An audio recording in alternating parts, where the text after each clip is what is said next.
का विश्वास डगमगा रहा है। मगर विश्वास मानिए, आज परम पूज्य योगीराज श्री शक्तिपुत्र जी महाराज की विचारधारा पर चल करके, आज परम पूज्य योगीराज श्री शक्तिपुत्र जी महाराज के आशीर्वाद, ज्ञान और मार्गदर्शन में चल करके लाखों नहीं करोड़ों लोगों ने अपने जीवन की दिशा धारा को बदला है। पाखंड और आडंबर से दूर रहते हुए समाज कल्याण के कार्यों में अपने आप को आगे बढ़ाया है। और सच्चा गुरु वही होता है जो आपको सत्य धर्म के मार्ग पर कर्म करने पर बाध्य कर दे, जो आपको ऐसे रास्ते पर बढ़ा दे, जो आपको ऐसे कर्म का ज्ञान प्रदान कर दे कि आपके साथ साथ आपके आने वाली पीढ़ियों का भी कल्याण हो जाए। और इसीलिए परम पूज्य योगीराज श्री शक्तिपुत्र जी महाराज ने 3 धाराओं के माध्यम से एक ऐसी विचारधारा समाज में रखी है कि जिस विचारधारा पे यदि आप 2 कदम भी आगे बढ़ेंगे तो यकीन मानिए आपके जीवन की दशा और दिशा दोनों सुधर जाएगी। धर्म के मार्ग पर आप जब 2 कदम आगे बढ़ाने का विचार करते हैं, प्रयास करते हैं, तो कहीं ना कहीं भटक जाते हैं। आपको लगता है हमने तो इतना बड़ा अनुष्ठान करा लिया, हमने तो इतने मंत्रों का जाप कर लिया, और आज ही के आज आप समस्या का समाधान चाहते हैं। ऐसे तो आप दर दर भटकते रह जाएंगे यदि आप सौदेबाजी करने के हिसाब से आगे बढ़ेंगे, यदि आप सौदेबाजी के माध्यम से आगे बढ़ेंगे कि आज हमने 2 नारियल का प्रसाद चढ़ा दिया तो हमारा यह कार्य हो जाना चाहिए, हमने चरणों में मां की मनोकामना रखी, हमारी मनोकामना पूरी नहीं हुई तो हमारा धर्म से विश्वास उठ जाता है, हमारे घर परिवार में कुछ अनहोनी हो जाए, हमारे घरों में कुछ दुख आ जाए तो हमारा धर्म से विश्वास डगमगाने लग जाता है। यदि इतना हल्का विश्वास रखेंगे, यदि इतना खोखला विश्वास रखेंगे तो निश्चित रूप से आप दर बदर भटकते चले जाएंगे और आपकी आस्था का, आपकी भावना का शोषण करने वाले आपको जगह जगह मिल जाएंगे। विश्वास ऐसा अटूट रखिए कि जीवन में चाहे कैसे भी परिस्थिति आ जाए, जीवन में चाहे कितने भी संघर्षों का सामना क्यों ना करना पड़ जाए, मगर माता आदि शक्ति जगत जननी जगदम्बा के चरणों से हमारा विश्वास नहीं डगमगाएगा। अगर ऐसा विश्वास लेकर के आप मां के चरणों की आराधना करते हैं, नित्य प्रतिदिन अपने घर में साधना करते हैं, तो यकीन मानिए मां की कृपा पल प्रतिपल जन्म दर जन्म आपके साथ। आज हर कोई व्यक्ति परेशान है, कभी कोई किसी बीमारी से परेशान है, घर में अशांति है, लड़ाई झगड़े हो रहे हैं, माता पिता का कहना बच्चे नहीं मान रहे। और इस सब का मूल क्या है? ऐसी तो हमारी भारतीय परंपरा नहीं थी, ऐसी तो हमारी भारतीय संस्कृति नहीं थी, फिर ऐसा क्या हो गया कि आखिर हर जगह तनाव का माहौल बना हुआ है?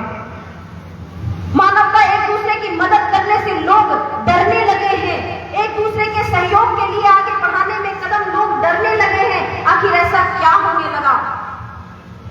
हुआ बस यही है कि आप अपने सत्य धर्म के मार्ग से दूर हो गए, आपने उन ऋषियों मुनियों के ज्ञान को समझा ही नहीं।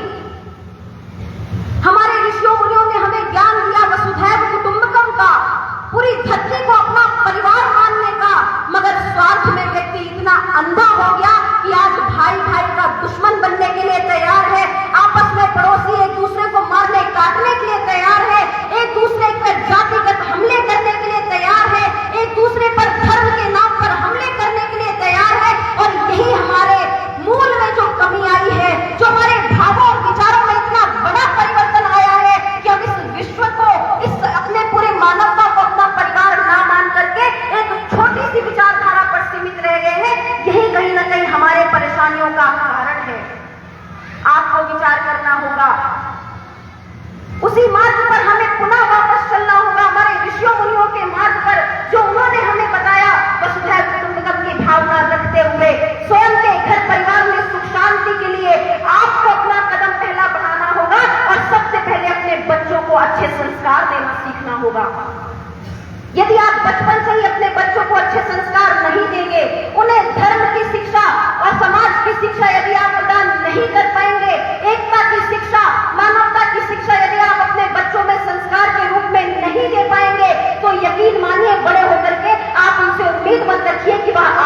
बताए हुए मार्ग पर चलेंगे।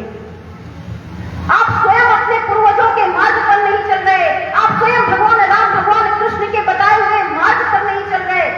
उन्होंने मर्यादा पुरुषोत्तम होते हुए भी इतना सुंदर मानव जीवन का उन्होंने उदाहरण रखा, पारिवारिक व्यवस्था का भगवान श्री राम ने उदाहरण रखा।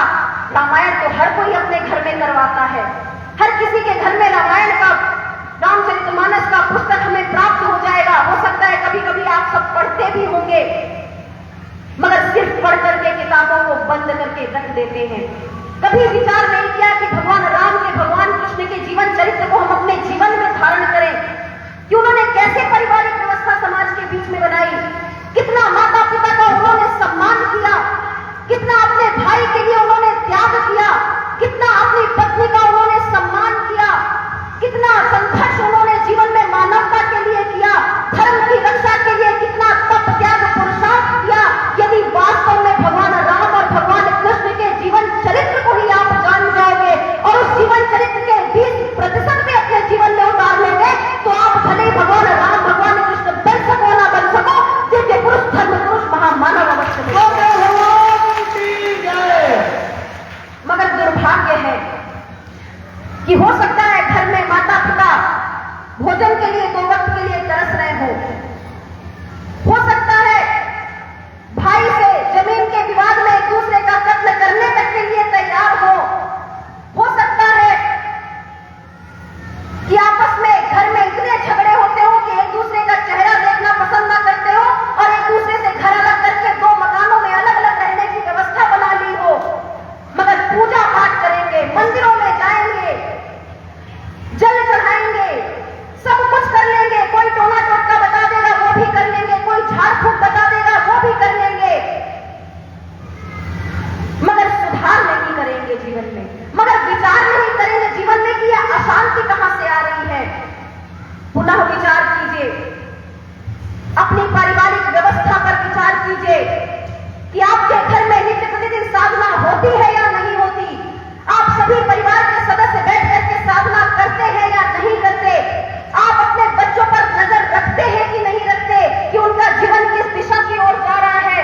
और यदि बचपन से ही आप उन्हें यह संस्कार नहीं दे सके तो यकीन मानिए आपके बताए हुए मार्ग पर वह कभी नहीं चल पाएंगे, धर्म के मार्ग पर वह कभी नहीं चल पाएंगे। फिर उसके लिए आप चाहे कितने भी अनुष्ठान कीजिए, कितने भी दर दर जाकर के ठोकर खाइए, आपको ही कदम उठाना होगा, आपको ही शुरुआत करना होगा। और जब हर घर में सुधार होगा तभी वास्तव में समाज में सुधार हो पाएगा। साधक बनिए, यही परम पूज्य योगीराज श्री शक्तिपुत्र जी महाराज कहते हैं कि धर्मवानों का जीवन जिए, एक दूसरे की सहायता के लिए आगे बढ़ करके जाएं। और इसीलिए परम पूज्य योगीराज श्री शक्तिपुत्र जी महाराज ने भगवती मानव कल्याण संगठन की स्थापना की। एक ऐसा संगठन जो अनीति अन्याय अधर्म के खिलाफ पिछले 25 वर्षों से संघर्ष कर रहा है, जिसने हर जगह अनीति अन्याय अधर्म के खिलाफ आवाज उठाई है, गरीबों का असहायों का सहयोगी बना है। हर जगह भगवती मानव कल्याण संगठन के प्रयास से आज पूरे देश भर में लाखों लाखों परिवार नशा मुक्त, मांसाहार मुक्त, चरित्रवान जीवन जीते हुए धर्म के पथ पर आगे बढ़ते चले जा रहे हैं। और यह विचारधारा की ताकत है, यह ताकत है परम पूज्य योगीराज श्री शक्तिपुत्र जी महाराज के आशीर्वाद की। ऐसी कौन सी ऊर्जा कार्य कर रही है, विचार करने की आवश्यकता है कि ऐसी कौन सी शक्ति कार्य कर रही है। परम पूज्य योगीराज श्री शक्तिपुत्र जी महाराज आपके क्षेत्र में बार बार आते भी नहीं, आपके बीच में आकर के कभी उन्होंने हो सकता है आपको चिंतन भी प्रदान न किया हो, आपके क्षेत्र में आपके बीच में रैली भी ना निकाली हो, मगर उतनी दूर रह करके भी आज उनकी ऊर्जा और चेतना तरंगों का प्रवाह देखिए कि आपके महोबा जिले में भी हजारों हजारों की संख्या में मां के भक्त निकल करके आए हैं, साधक निकल करके आए हैं। और ऐसी ही विचारधारा उत्तर प्रदेश के हर जिले में कार्य कर रही है। और हमारा प्रयास बस इतना ही है कि आपको पुनः हम ऋषियों मुनियों के विचारों की ओर वापस लेकर के जाएंगे, क्योंकि हर जगह आपको लड़ाने, आपको जाति में बांटने वाले लोग तो अवश्य ही मिल जाएंगे। आज विश्व का माहौल भाइयों बहनों बहुत ही खराब हुआ है। आज पूरा विश्व विश्व युद्ध के स्थिति पर जाकर के खड़ा हो चुका है। हमने देखा कि अभी कल किस तरह से इजराइल में हमास के आतंकियों ने वहां पर आतंकवादी हमले किए, कितने निर्दोष लोगों की जान गई। निश्चित रूप से इजराइल सदा से ही भारत का अच्छा सहयोगी रहा है और इसीलिए हम सभी भारतवासियों की संवेदनाएं, हम सभी भारतवासियों का साथ इजराइल देश के साथ है। हम सभी यहाँ माता आदिशक्ति जगतजननी जगदम्बा के चरणों में भी प्रार्थना करते हैं कि हमारे इजराइल साथी को, हमारे देश को मजबूती प्रदान हो और उन आतंकवादियों पे करीब से करीब कार्रवाई करने पर वह देश अपने आप में सक्षम है। मगर आज भारत देश के साथ अवश्य खड़ा हुआ है, वहां के नागरिकों में सुख शांति समृद्धि आ सके, यही निवेदन माता आदिशक्ति जगतजननी जगदम्बा के चरणों में भी हम आज करते हैं। आज पूरा विश्व आतंकवाद से परेशान है। आज पूरा विश्व आतंकवाद की आग में झुलसता चला जा रहा है। ऐसे में भाइयों बहनों, हमारा और आपका क्या कर्तव्य है? हमारा आपका कर्तव्य है कि जहां वे एक और आतंकवादी सब कुछ नष्ट कर देना चाहते हैं, जहां वे आतंकवादी अपनी मनमानी करना चाहते हैं, जहां वे आतंकवादी आपको आपके धर्म और संस्कृति से दूर करना चाहते हैं, वहां हमारा यह कर्तव्य भाइयों बहनों कि हम अपने आप को मजबूत करें, हम अपने धर्म को मजबूत करें, हम अपनी संस्कृति को मजबूत करें। क्योंकि यदि कभी ऐसी स्थिति किसी भी देश में आ सकती है, आने वाले समय में कभी ऐसी स्थिति यदि हमारे देश में आई तो हमें पता है कि हमारे देश में ऐसे गद्दार छुपे हुए हैं जो उन आतंकवादियों का साथ देने में एक पल भी नहीं लगाएंगे।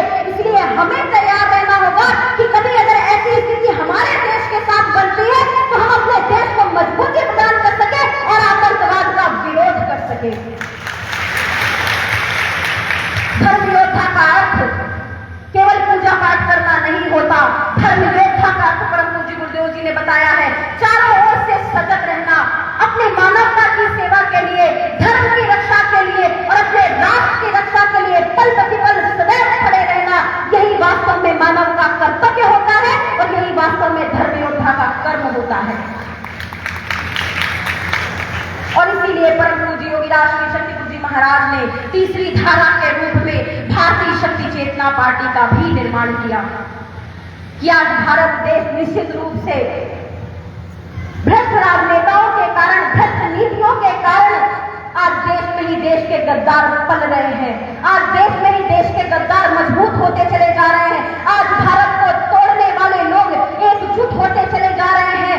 आज भारत को, भारत की संस्कृति को, भारत में धर्म के नाम पर लोगों को लड़ाने वाले लोग मजबूत होते चले जा रहे हैं।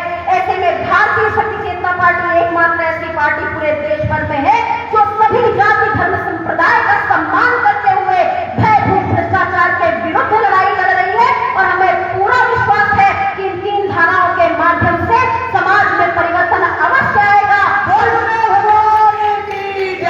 हम पुनः अपने स्वतंत्रता संग्राम सेनानियों का स्वप्न पूर्ण करेंगे। अपने भारत देश को जो आजाद तो हो गया था मगर कहीं न कहीं पाश्चात्य सभ्यता की गुलामी झेल रहा है, कहीं न कहीं भ्रष्टाचारियों की गुलामी झेल रहा है, कहीं न कहीं विचारधारा से लोगों को भड़काने वालों की गुलामी झेल रहा है। इस गुलामी से भारतीय शक्ति चेतना पार्टी ही हमारे भारत देश को मुक्त करा सकती है। और इसीलिए आप सभी का आह्वान करते हैं, इन 3 धाराओं के माध्यम से आप सभी जुड़ करके अपने क्षेत्र में भी परिवर्तन लाने का प्रयास करें। तभी वास्तव में आपको माता आदिशक्ति जगतजननी जगदम्बा एवं परम पूज्य गुरुदेव जी का आशीर्वाद भी प्राप्त हो पाएगा। बहुत ही सौभाग्य का क्षण हम आप सभी को आज प्राप्त हुआ। इतना अच्छा कार्यक्रम आप सभी ने आयोजन किया। निश्चित रूप से हमारे लिए बहुत ही बड़ा सौभाग्य का क्षण और भी है। आगामी नवरात्रि, अष्टमी, नवमी, विजयदशमी जो कि 22, 23, 24 अक्टूबर को है, यह डेट आप लोग नोट कर लीजिए।